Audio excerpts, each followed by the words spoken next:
I was crouched with my poncho on under a tree. I forget what we were doing. We hadn't eaten all day long. I opened an MRE. It was cold, starving, and I ate it. And I was wet, cold, hungry, eating an MRE, and thought, this is the Army.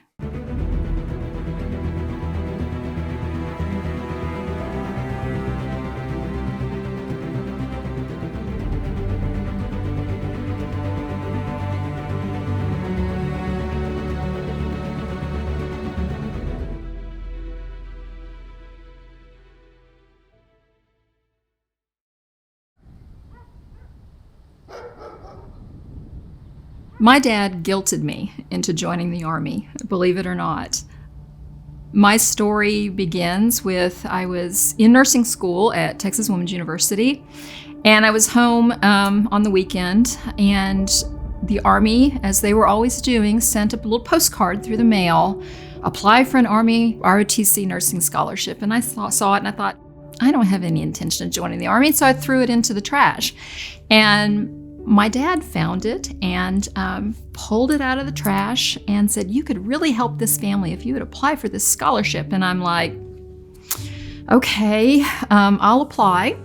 And I opened the door, walked in, and there was a major sitting there, and I think it was a staff sergeant, I'm not sure. And they both didn't even get up out of their chairs, just kind of looked at me and said, can we help you? And I said I wanted to apply for the scholarship. And they asked me my GPA, and when I told them my GPA, they immediately just jumped up and wanted me to apply. And then I got the scholarship. And then what do you do when you are offered a full ride scholarship? You take it. And so I found myself in a position that I didn't expect, because the military was never on my radar. It was something the men in my family did. I didn't ever picture myself as a soldier or doing any of those things. And the great thing is, it was one of the best decisions of my life, because it really shaped who I became. It helped me realize the potential within myself and that I could do these things, that I was stronger than I thought. And it really, really paved the way for who I am and where I am today. My MOS was chosen for me because I had an Army nursing scholarship, and so was a 66 hotel, which is a medical surgical nurse. I remember that moment when I thought, okay, I'm in the Army, and then the moment that I realized, okay, I'm a nurse in the Army. It was always drilled into our heads, you are a soldier first, you are an officer second, and you are a nurse third. Okay, that's the hierarchy of what you are in the military. So at Officer Basic, we did all the field exercises, land navigation, all that stuff. But when I really realized I was a nurse in the Army, it was our last day, and we had an obstacle course that we had to do. And it was the full deal. It was all the sound effects, the smoke, everything else, as if you're on a battlefield. There was a part where we had to carry litters with patients on them, and they were heavy, and run with the litters to the aid stations. And this kind of was the point where I realized, you're a nurse in the Army, and this is real. This is real. And then it really hit with me. There was a station where we had to do triage. And so it was full, what we call moulage. So they had basically actors there that had full makeup depicting battlefield injuries. And they gave me tags, and I had to walk through and triage everybody that was there. There's a 4-tier system. You've got level 1 is your walking wounded, minimal. Then you're delayed. They need care, but they can wait for a little bit. They can wait a few hours or whatever. And then 3 was, if you don't do something with these soldiers immediately, they're going to die. They need immediate treatment. They're unstable. They can't breathe, something like that. And then the last group is expectant. And that's the one that hit me the hardest, because I was coming from civilian nursing, or that's where I had trained, where you do everything you can in these situations to save everybody. And it hit me that in a battlefield situation, there may be people who are alive, and in a civilian situation, you would have an opportunity to save, but you can't in that situation. So you put them to the side, And hopefully you can assign someone to be with them and provide comfort care until they die. And that really hit me hard. And I thought, this is how it is. So I learned a lot. And it was in that situation I thought, this is the Army, and this is what I am training to do. While I was in ROTC, probably my last year in college, I was doing my clinicals in Dallas. And I met my future husband there. And it was a bit of a whirlwind romance. So my last year of ROTC and of college, I got engaged, graduated from college in May, took my state nursing boards in July, got married in August, reported down to Fort Sam Houston for Officer Basic at the beginning of September, and then a month after that, took a cross-country drive in a 66 Mustang to Fort Ord, California, home of the 7th Light Infantry Division for my first duty station. So it was a huge post. There were over 10,000 people. I remember it was a closed post because there was a division there. And I do remember we drove up, and my husband was driving, and if it's a closed post, you have to have a sticker to get onto post. And so there were different stickers for officers and for enlisted. And I had an officer sticker on my car, and they salute if it's an officer sticker. And you're supposed to return the salute. Well, my husband was driving, and so the soldier that was there saluted. And I saluted back, and I remember his eyes looking from my husband back to me, back and forth, because he wasn't expecting me to return the salute. I worked at Silas B. Hayes Army Community Hospital. So I went to the family practice clinic as the assistant head nurse. And basically the family practice clinic, the Fort Ord had a huge family practice residency program for doctors. And we had about 23 physicians in the clinic, and I was basically in charge of all the support personnel for the doctors in the clinic. Many people's perception of the Army and the military in general, of course, when you think of the Army, you think about combat troops, you think about the soldiers, you think about the artillery, you think of all the pieces that go together to accomplish the mission on the ground. But for that mission to be accomplished, there are a lot of other pieces that have to be in place. And actually, that support piece is a lot bigger than the actual mission piece itself. Another great thing about working with the medical in the Army is that we were on an even playing field. So in the civilian world, especially at the time when I went through nursing school, there was definitely a hierarchy. You had your nurses and your doctors. And even some of the older nurses, I remember when I was in nursing school, would get up and give the doctors their chair, when the doctors would walk on the unit type of thing, even though they needed to get their charting done or whatever. But it was an even playing field in the Army. I was respected for what I did, what I brought to the table, what I contributed as a nurse and to the care of patients. They asked my opinion about things. I could make suggestions. We were all in it together, and that's one of the things about being in the military is you're all in it together. And that was also very true on the medical side. When I started at the family practice clinic, I actually was teaching the OB classes. So I remember it was really important to me when we were choosing who to bring in to the clinic for their OB care. I always tried to choose the junior enlisted wives because they were typically younger, less educated, and didn't have family. And so I felt like they needed the support. The support was really, really important. And that was one of my goals, was to be able to take care of that population there. And then I became an OB patient myself while I was there. I worked pretty much up until the day that I went into labor. And at the time, I remember I was really kind of upset because the Army would only give you 5 weeks off if you had a baby, but the Navy gave you 6 weeks. So it was like, that just didn't seem quite fair to me. So you were expected to get back to work pretty quickly. During the 4 years I was at Fort Ord, the transformation was pretty amazing. I developed into a leader that I didn't know I could be. I had 2 children, and so I became a mother, which was another completely new role for me. But from the time I got there to the time I left, I was a completely different person than when I arrived.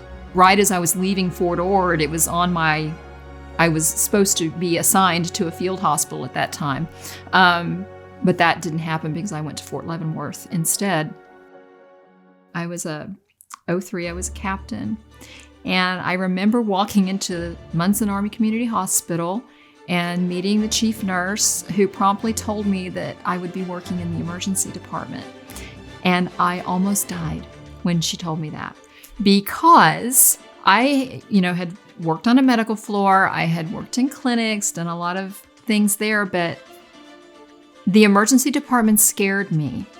But again, I see it now as a pivotal point in my life. Because I was a captain, I had experience, I was put in the emergency department, and I thrived.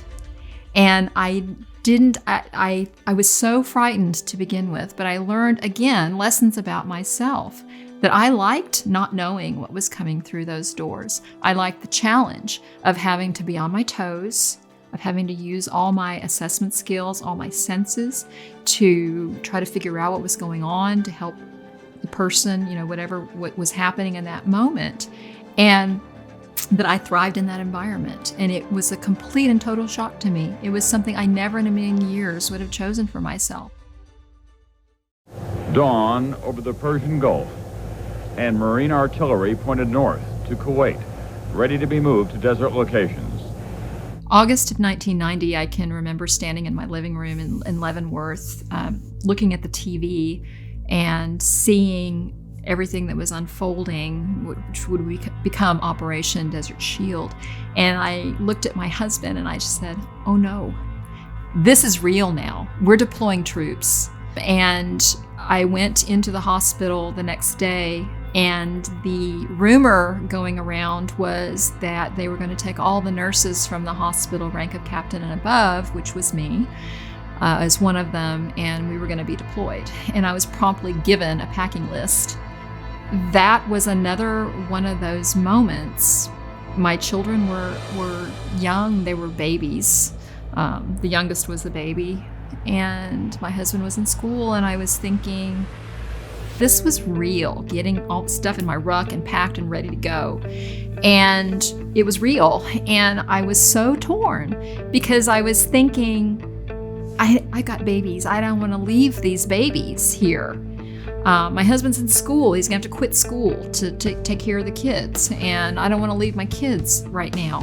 But the other part of me was, this is what I have trained for. This is my mission. This is what I need to do. And that sense of duty of wanting to be a part of that, to help the soldiers that were over there and to be a part of that mission was strong as well.